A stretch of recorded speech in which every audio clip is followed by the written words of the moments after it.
It's episode 4. I just got back in the studio. I've been trapped in the snow and ice for 4 days. Winter's coming. But I'm back in the studio now. And we got some things to talk about. Man, I only been gone 4 days, and all of this, we got Days of Our Lives going on at Fox Sports with Joy and Skip Bayless. We got the AFC wildcard weekend is ready to go.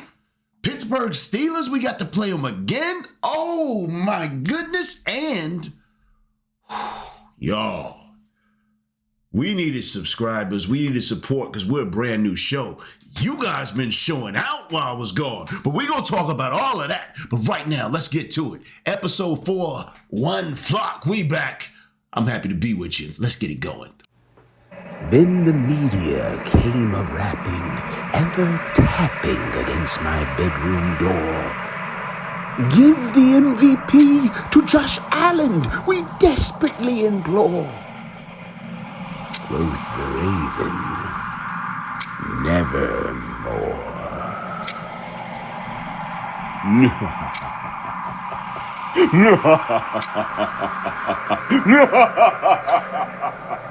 Josh Allen, the MVP.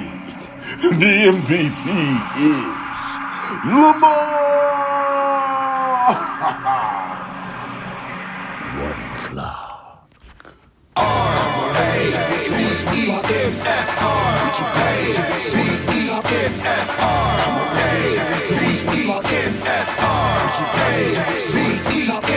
Let's go Ravens, let's go Ravens, let's go Ravens, let's go Ravens. We are one flock, we are one flock, we are one flock, we are one flock.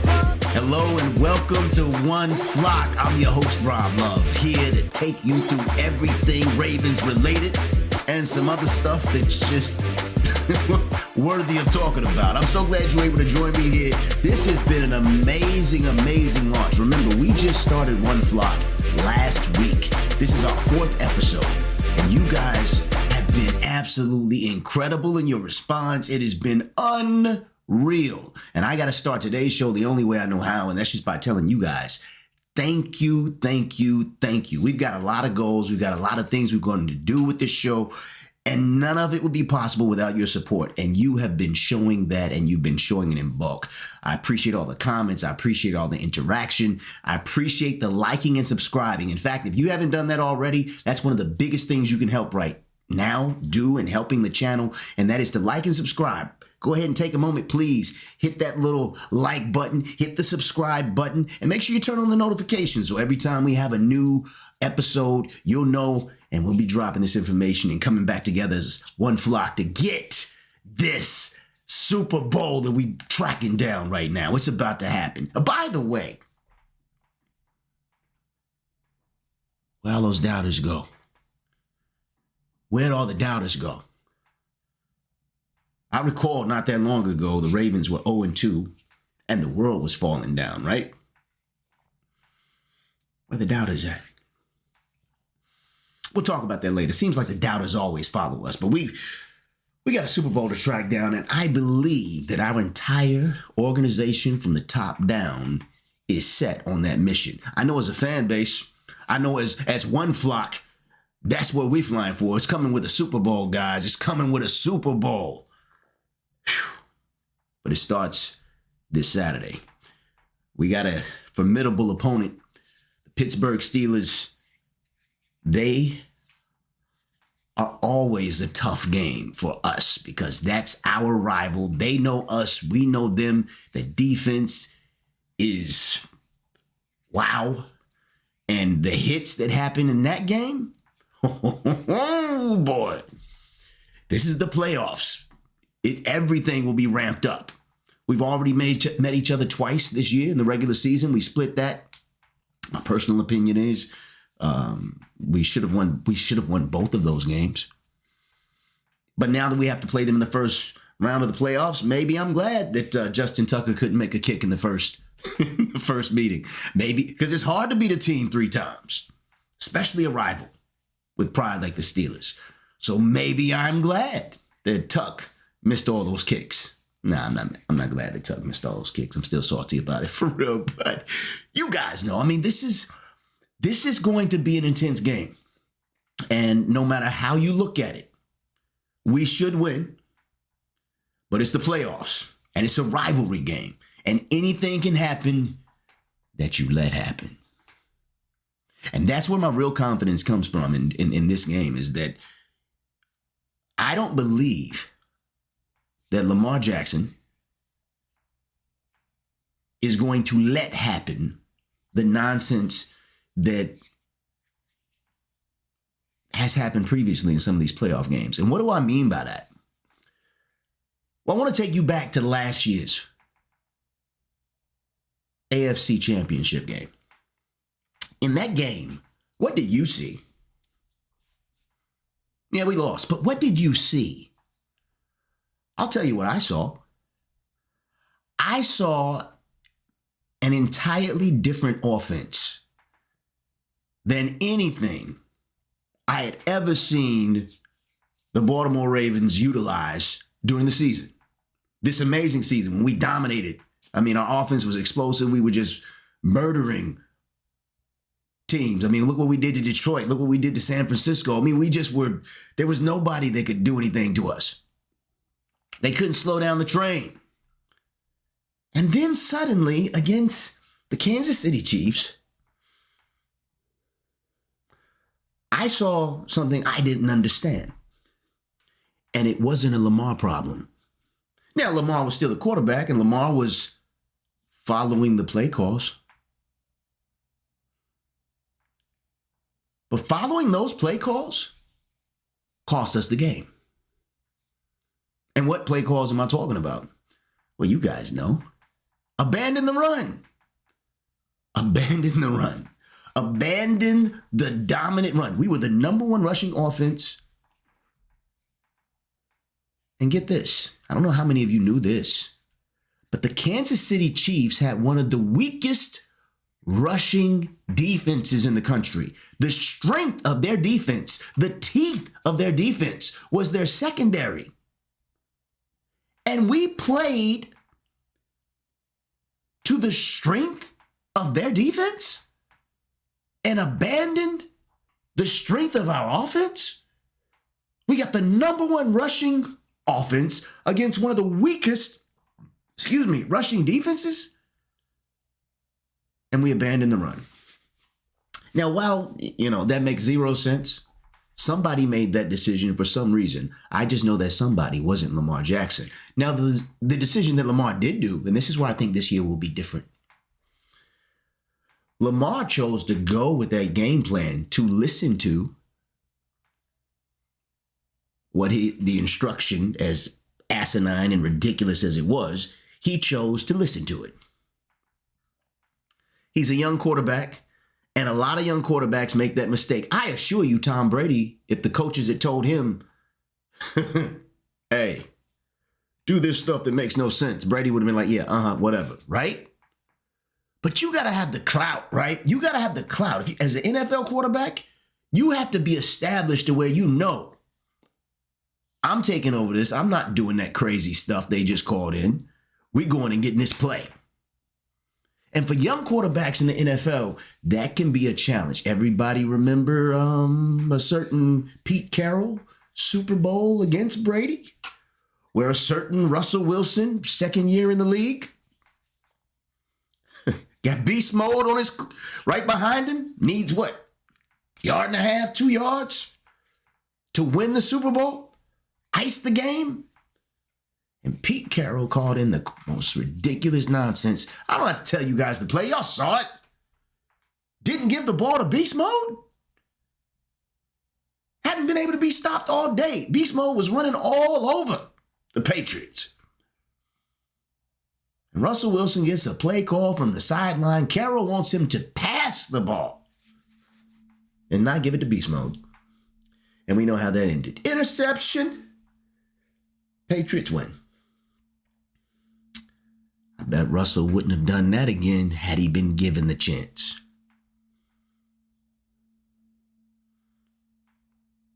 You really think that if the roles had been reversed, there was a veteran, Tom Brady, in there and the sideline gave him a call and said, do this dumb stuff, you think Brady's doing that? No.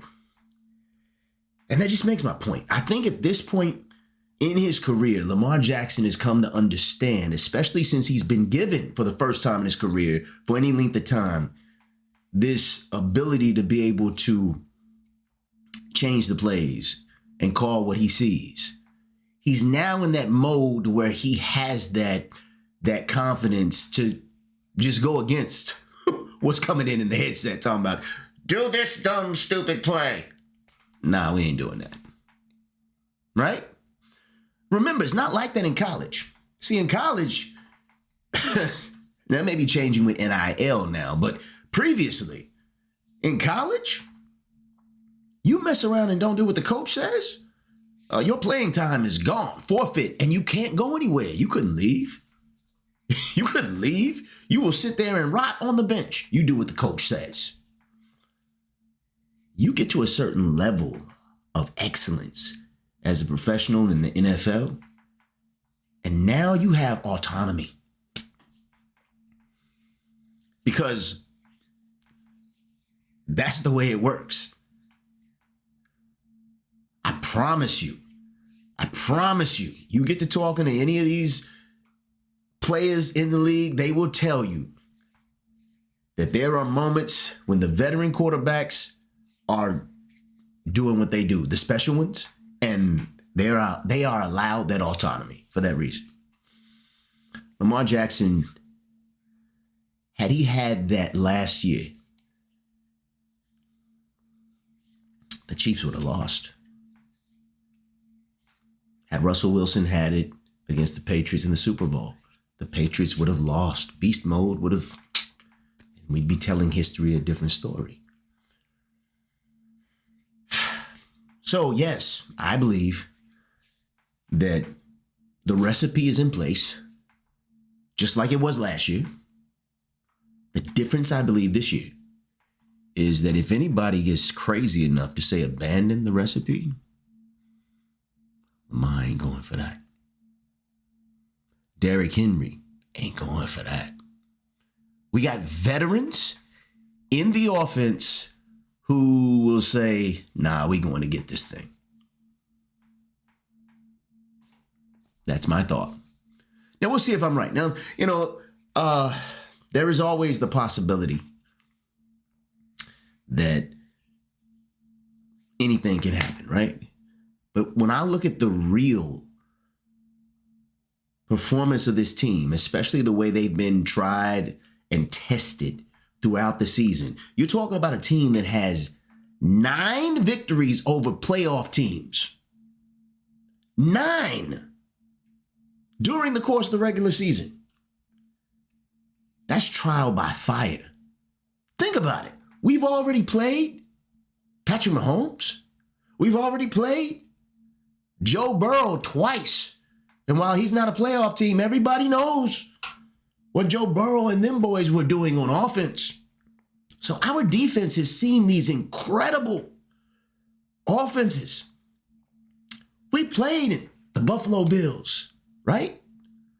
We played the Broncos. We played the Commanders. We've seen these incredible, our defense has been tested in ways that you playing in a different division or lighter schedule, you're not getting put into that meat grinder until now, until the playoffs. I feel like the Baltimore Ravens we've been tried by fire. And that process, especially the fact that we had to struggle through parts of it. We had to figure out the defense. We had to figure out, how do we get Derrick Henry involved in the offense? We had to figure out, what are we going to do with this secondary and moving these pieces around? Justin Tucker had to figure out what's going on with everything going left. There was so much that had to be figured out during the course of the season. And here's the thing that gives you confidence, or should give us all confidence, is the the fact that in the course of figuring all these things out, while simultaneously dealing with this incredibly tough schedule, we still won the division. And now we come in riding on a 4-game winning streak. Defense, secondary is looking nice. Justin Tucker, since the bye, I don't think he's missed a kick. And the things that were constant, that were already good, that we didn't have to figure out, AKA Lamar Jackson, looking great. Rashad Bateman is playing on a different level. And Derrick Henry has found out how he fits into this offense. We have more answers. Now, that does bring up something else that happened in the 4 days I was gone. And this is Zay Flowers. Man, I know you guys felt it. Saturday, when he went down, that was a moment. I mean, it took the air out of the stadium, I'm sure. It took the air out of me.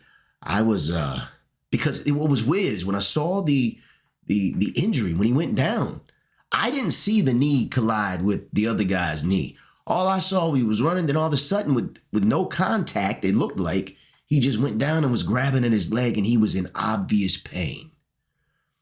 Every time I've seen an injury with no contact, and a guy all of a sudden was in that type of pain, it was an ACL or Achilles.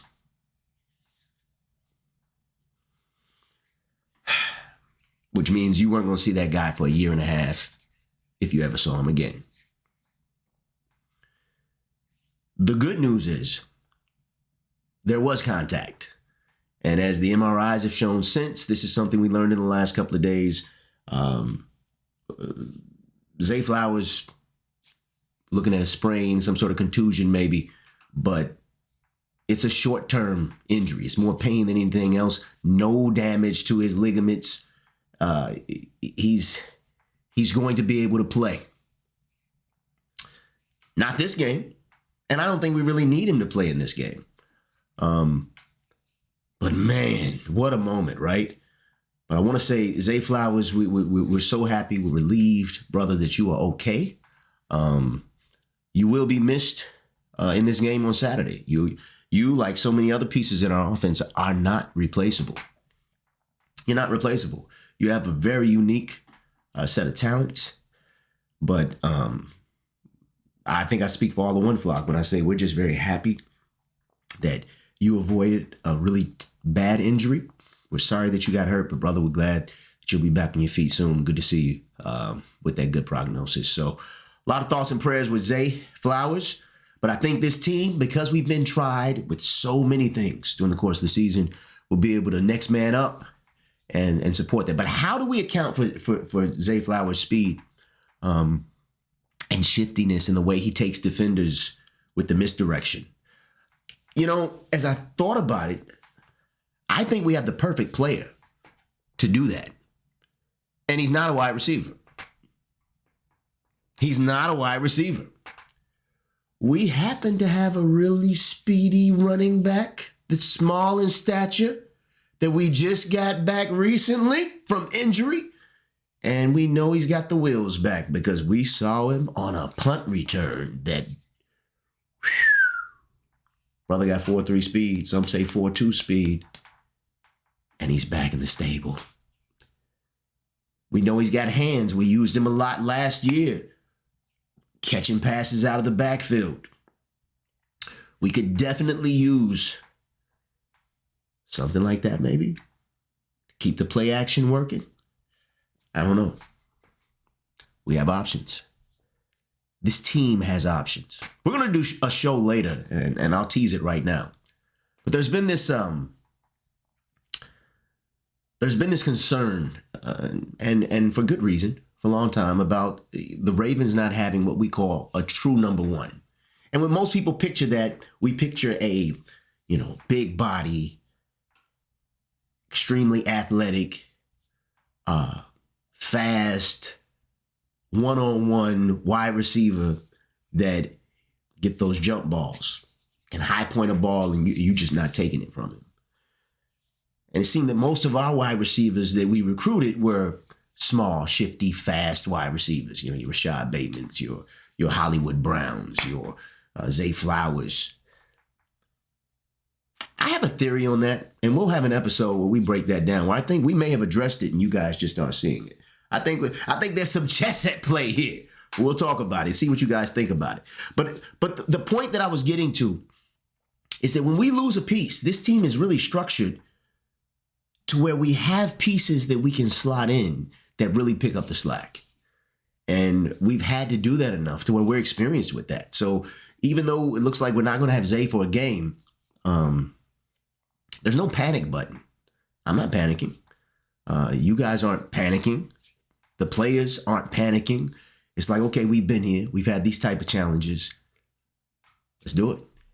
And this confidence, the maturity and the way this team is settled, I think really speaks to what we've been through and why we should be so confident coming into this game. Now, against the Steelers, you don't really need to watch a lot of film.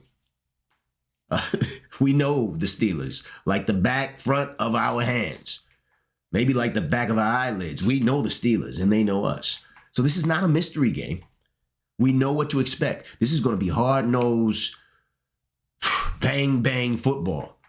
I think the biggest thing that we can hope for out of this game is not just to get the victory, but come out of it healthy.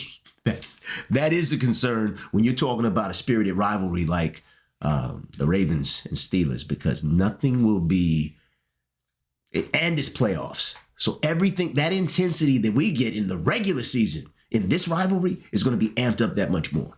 So if we can not just get the win, but get out healthy, I think that will be really big for whoever we face in the second round. And why do I say for whoever we face in the second round? Some people say, well, when you play, you're going to go through Buffalo. Buffalo got to win too.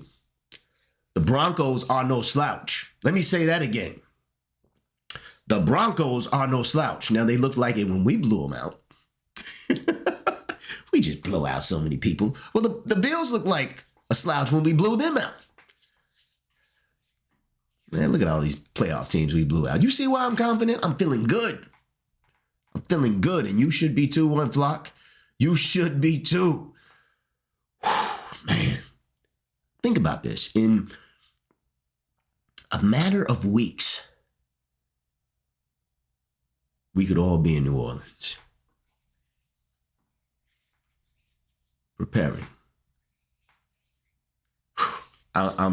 Anyway, let's not get too far ahead of ourselves. I'm going to play like I'm Lamar Jackson right now and just think about next game up. Next game up, Pittsburgh Steelers, let's rein it back in. It's hard to do it as a fan. It's hard to do it. We got to take care of the Steelers on Saturday.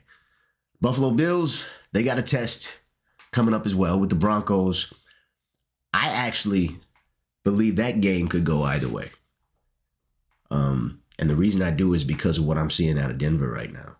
Denver's set up well to play against Buffalo. Their defense is playing at a very high level. And their offense is too. In a lot of ways, Denver represents the potential to be a giant killer. They have, and they can come out at any moment with the weapons they have on offense and on defense and really put a game together.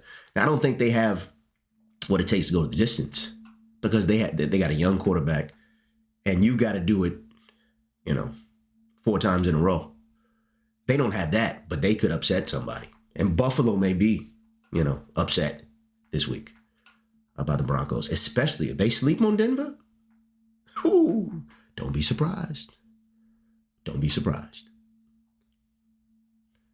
But that's what we got coming up this weekend. What do you guys think? Do you think that, are you feeling confident?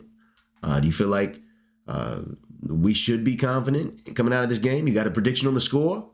I know I got love last week. I got love for icing that 35-10. I got the score just right. Thank you for those who gave me the shout out. Yes, I'll go ahead and do some of that. This week I'm Ravens versus the Steelers. I don't think the Steelers will score a lot of points. I don't.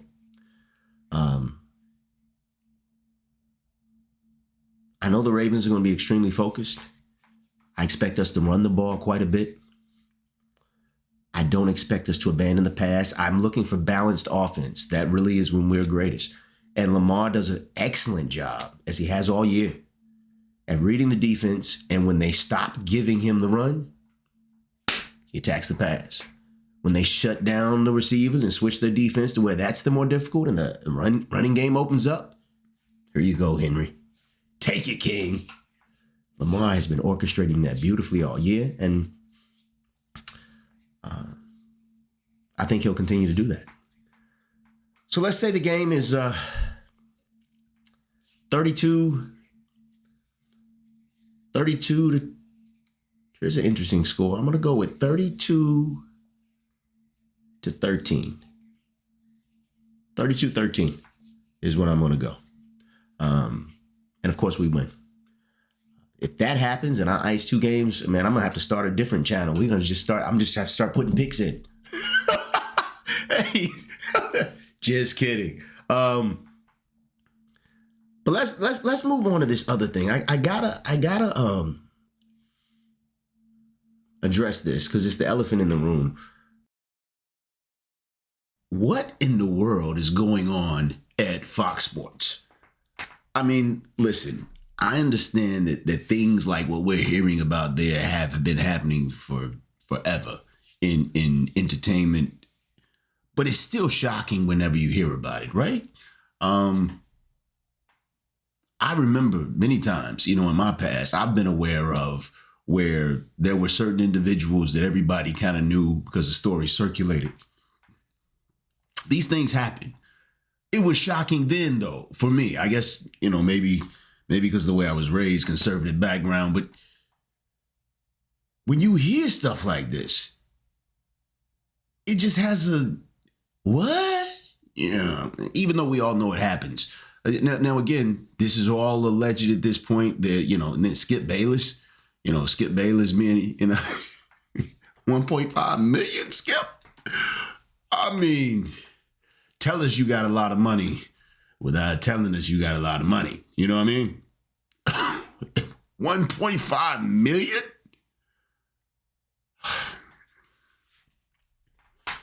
Listen, I hope none of it's true, right? But how confident am I that none of it is true? Not very. We live in a messed up world.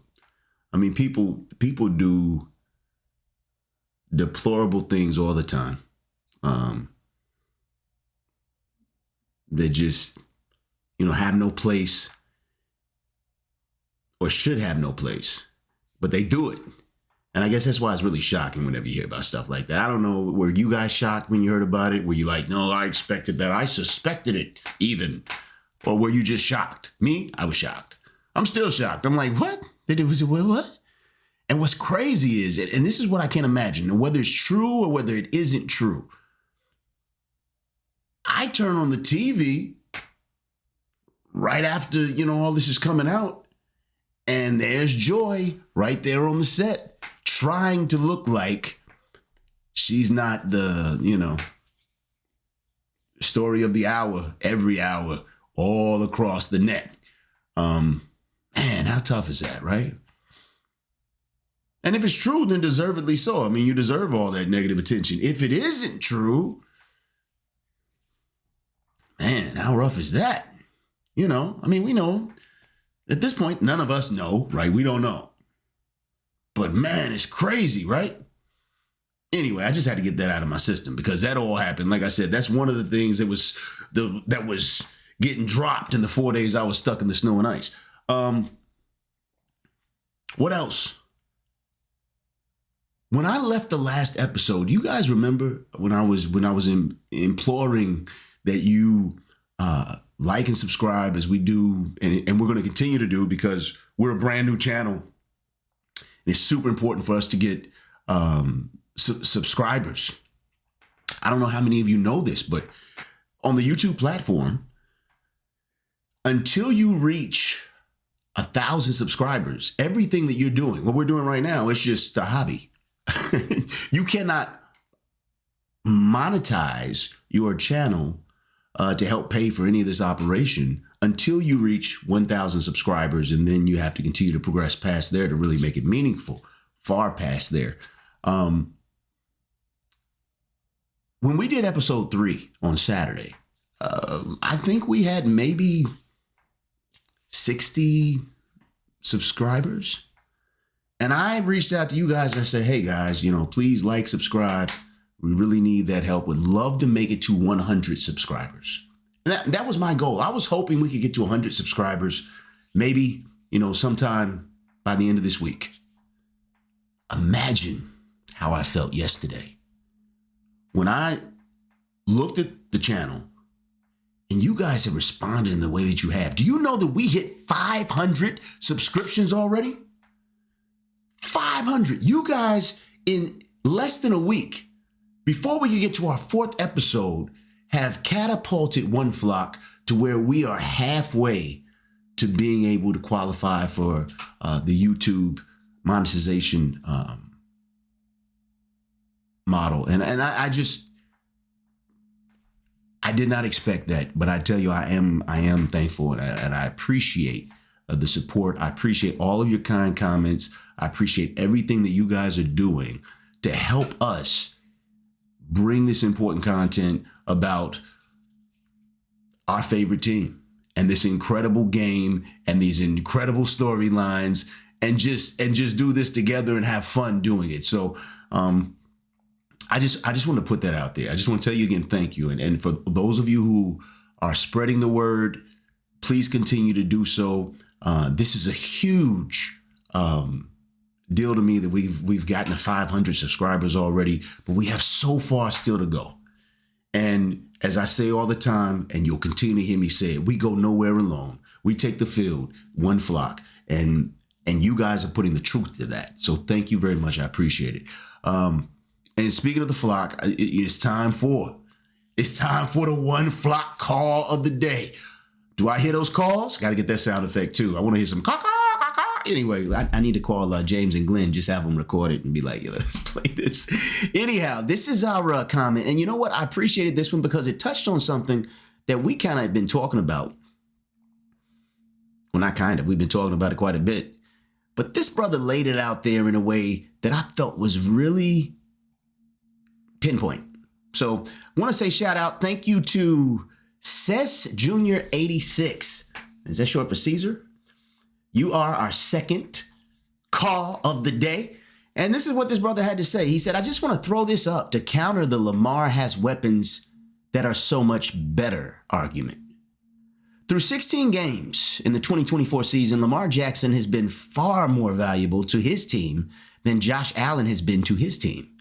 This is for everyone claiming that Josh Allen plays for the worst team. Lamar Jackson has 4 rushing touchdowns with an average distance of 18.5 yards. Josh Allen has 12 rushing touchdowns with an average distance of 5.8 yards. The Baltimore Ravens have 6 touchdowns from the opponent's 1-yard line. Zero with Lamar Jackson. The Buffalo Bills have 9 touchdowns from the opponent's 1-yard line. 6 of those 9 were from Josh Allen. The shortest Lamar Jackson touchdown rush was 9 yards. 10 of Josh Allen's 12 touchdown rushes have been shorter than 9 yards. And we know 6 of those were from 1 yard. Derrick Henry rushed for 14 touchdowns for an average of 10.9 yards. That's good. James Cook, Josh's running back, has 4 touchdown runs that were for 40 plus yards and 15 touchdowns where he averaged 16.9 yards per touchdown. That's 6 more yards per touchdown than Derrick Henry. James Cook's 4 longest touchdown rushes went for more yards than all of Derrick Henry's touchdowns combined. He said, without accounting for Lamar Jackson's rushing touchdowns, the Baltimore Ravens have 15 rushing touchdowns. Without accounting for Josh Allen's rushing touchdowns, the Buffalo Bills have 19 rushing touchdowns. So the rest of the team has provided more rushing touchdowns than for Josh Allen than the Baltimore Ravens have for Lamar Jackson. Lamar Jackson's teammates have 2 fumbles lost. Josh Allen's teammates have 0 fumbles lost. The Baltimore Ravens pass catchers, I loved this one, have 23 dropped passes on 445 pass attempts for a 5.4 drop percentage. Buffalo Bills pass catchers that are supposed to be the nobodies that he don't have good pass catchers. They've dropped 20 passes on 488 pass attempts for a 4.3 drop percentage. They are a full 20 points lower in reference to that. We're at 5.4%. They're at 4.3%. That's out of 5%. And they're at 4%. That's a 20% drop. We're dropping passes at a 20% higher rate than they are. Anyhow, the Baltimore Ravens have a 1.99. I'm sorry. My eyes are getting crossed here. The Baltimore Ravens have a 1,990 yak of their 3,972 total pass yards. The Buffalo Bills have 2,085 yak of their 3,809 total pass yards. So where is this story that they don't get yak yardage? That our receivers, our running backs are so much in a different league. Buffalo Bills team is beating us in every single one of these categories. He continues. The Baltimore Ravens offensive line has allowed 54 hurries, 105 pressures for a 20.7 pressure percentage, and 24 sacks for 5.1 sack percentage. The Buffalo Bills offensive line has allowed 37 hurries, that's almost 20 less, 88 pressures. How many did we have? 105 pressures, again, almost 20 less. 16.2% pressure rate. What was ours? 20.7, 4 percentage points lower. They've got it better. And 14 sacks for a 2.8 sack percentage. 14 sacks for a 2.8 sack percentage. That's 10 less sacks than our offensive line has allowed. Man, you see why people just lie? This is why I want to put that. Thank you, Sess Jr. This is incredible. This is incredible truth. These are the facts that the media and the Buffalo fans who just repeat the rhetoric will tell you all day long. They will tell you that Lamar's got so much better weapons and Josh Allen's doing it all by himself. Well, literally, Josh Allen's team is outperforming yak yards and number of touchdowns, right? His offensive line's outperforming Lamar Jackson's offensive line. I mean, look at this. The Baltimore Ravens have recovered 5 fumbles. The Buffalo Bills have recovered 15 fumbles. Justin Tucker's made 73.3% of his field goal attempts. Tyler Bass has made 82.1% of his. Come on, man. He finished with this. The Baltimore Ravens have 122 penalties. We know that. The Buffalo Bills have 106 penalties. Where is this lie that the Buffalo Bills have this non-existent team with this ginormous Josh Allen trudging through the AFC least, pulling this bag of chumps with him? You know, where is that coming from? It's ridiculous. Anywho, speaking of a ginormous Josh Allen, we're doing something big for the coming playoff season that I'm excited about. We've been trying new things because it's a new show and we want to just give you something that is different than some of the other material you may be able to get out there. I don't know if you noticed, but in episode 3, did you notice how the beginning of the show started with the little animated characters in the storyline? Did you guys like that? Because we had a lot of fun doing it and putting it together, and we liked it. But how'd you feel about it? Did you like that? We put a short out day before yesterday that teased the upcoming wild card game with the Steelers and kind of threw in some Game of Thrones feel with, you know, the Pittsburgh Steelers and the Baltimore Ravens and Lamar Jackson. And that was a lot of fun to do. Did you guys like that? Because here and now, we had so much fun doing that. We're going to do some more. And we've got one coming up that I think you guys are really going to like.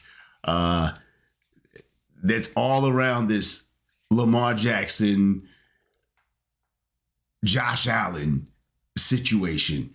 And I'm so excited about it. I want to tease it, but I'm not. I just want to tell you it's coming. I hope you guys have been enjoying the little bits that we've been doing, the little dramatizations of our football stories that are developing. But the one that's coming up, just be on the lookout for it. We may put a little teaser out, a little short that shows a piece of it before the actual video drops. But that's coming up soon. So much. 4 days we were gone. And One Flock, man, it feels so good to be back in the studio with you. Thank you again for being here. Please continue to show all the love and support you've been doing, not just for the show, but for each other. I love the interactions within the comments. We've only had a couple of dodos that tried to get in there and change but everyone's been respectful and nice for the most part. Welcome to all you other. I've seen people from as far away as Kenya in the comments, other fan bases, and just really great conversations. So let's just keep that going. This is our hub. This is One Flock, and this is what we do. I am your host, Rob Love, saying thank you again for being here. I look forward to continuing on this trip to a Super Bowl. We'll be back. And the next time we're back, you know what we're going to do. We're going to keep spreading the love. That's what we do around here. Because in this world, there's one thing that this world will never be too full of. And that's love. So if you know somebody that needs some, please find them and give them some love. For One Flock, I'm your host, Rob Love, saying thanks for flying with the brother. We'll see you next time. Let's go. We take the field as one flock. Come on, Ravens, here we go as one flock. We keep running till we soar to the top. Come on, Ravens, here we go as one flock. We keep running till we soar to the top. Let's go, Ravens, let's go, Ravens, let's go, Ravens, let's go.